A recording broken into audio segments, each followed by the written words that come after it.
Democrats once again appearing to endorse threats against Republicans, this time from Congresswoman Jasmine Crockett. I think that you punch. I think you punch. I think you're okay with you okay with punching. But like, it's Ted Cruz. I mean, like, this dude has to be knocked over the head, like, hard, right? Like, there is no niceties with him. Fox News contributor and senior writer for the Washington Examiner, Joe Concha, joins us now. Joe, good morning to you. So Axios had a piece yesterday claiming that Democrats are in a deep, dark hole with no party leader and the lowest favorability rating ever. And comments like this from Jasmine Crockett talking about punching, whether verbal or otherwise, certainly doesn't help that cause. Yeah, Carly, I mean, Jasmine Crockett in the past few days has called for Elon Musk to be, quote, taken down. She wants that as a present for her birthday. Then, as you just played, advocating punching opponents like Ted Cruz has to be knocked over the head, like, hard. Lest we forget there were, what, 2 assassination attempts on Donald Trump's life last year? One that, if he didn't turn very hard to the right, he would have been assassinated on national television. This sort of rhetoric cannot stand. But I guess this is what gets you on CNN, MSNBC, or wherever she was being interviewed on that particular clip yesterday. She is booked all the time because she says things like this, so I guess expect it to continue. But if you're a responsible network, you would say, all right, we can't put somebody on this that's advocating violence against her opponents, but that's exactly what's happening. That's what gets rewarded, and that's a shame. Yeah, she went on to say that, no, I'm not inciting violence in any way, shape, or form. What do you make of that sort of, I can't even call it a walk-back attempt, that attempt at a walk-back? It's not.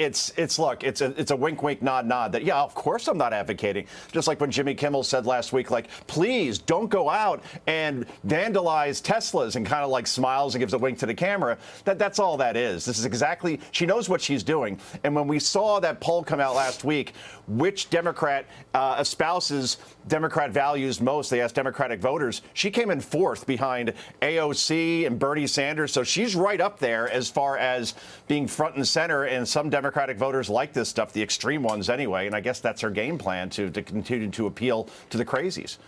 Meanwhile, Joe, Bill Maher, the popular liberal commentator, recently announced that he's going to the White House to meet with President Trump. And he was discussing his plans with comedian Andrew Schultz and even provided some insight on what he's going to wear to the White House. Listen to this. Okay. That's my model for meeting Trump. It's like, you know, be respectful, which he deserves. He won not one, but twice. Like, funny, my girl said to me, what are you going to wear? I said, I'm not going to dress like Zelensky. Not a Lululemon outfit. It's not going to be a black T-shirt. Zelensky pulled up looking like a yoga instructor. Not going to be a black T-shirt, man. Yeah. I am wearing a suit and tie. He's wearing a suit and tie, no black T-shirt. And, you know, Joe, at one point, even Andrew Schultz and Bill Maher, they both agreed that Donald Trump's willingness to sit down and talk to anybody is one of the reasons he won the election. At one point, Donald Trump even had a $5 million lawsuit against Bill Maher out. Now they're going to be having a nice conversation at the White House together. Yeah, Carly, liberals are quite upset on social media that Bill Maher will be meeting with President Trump. But this is why his show makes news every week, why we usually play clips on it on Fox and Friends Weekend or on this show. It's interesting because he does talk to people like Trump, Bill Maher does, that he may not agree with. And Bill Maher has largely become the voice of reason on the Democratic side. He'll never vote Republican. He's shown he's clearly not a fan of President Trump's policies, but he respects the office and he's willing to have a conversation. And that is so much more than mostly everybody on the blue team, whether we're talking lawmakers or those in the media, can say about themselves. So, yeah, Bill Maher again in the news this week. He'll be at the White House. That's good for his brand, good for his show, and it's great that he listens. So, Bill Maher, the voice of reason, go figure. He had his staff come up with a list of all the times that Trump attacked him. That's going to be quite a list. I think he said it was 50 pages, 5 pages. 5 pages, but still. Finally, speaking of the White House, former White House press secretary KJP, haven't said that name or those initials in a while, Karine Pierre, commenting on her post-White House life. Quote, she told People magazine, it was an honor and a privilege to have the job and to have done it for 2.5 years, but I don't miss it. She went on to say that she's enjoying hanging out with her family, specifically her child. That's all well and good. Joe, your reaction? Well, it's funny that KJP says that she doesn't miss it, because I'm certain that almost no one misses her.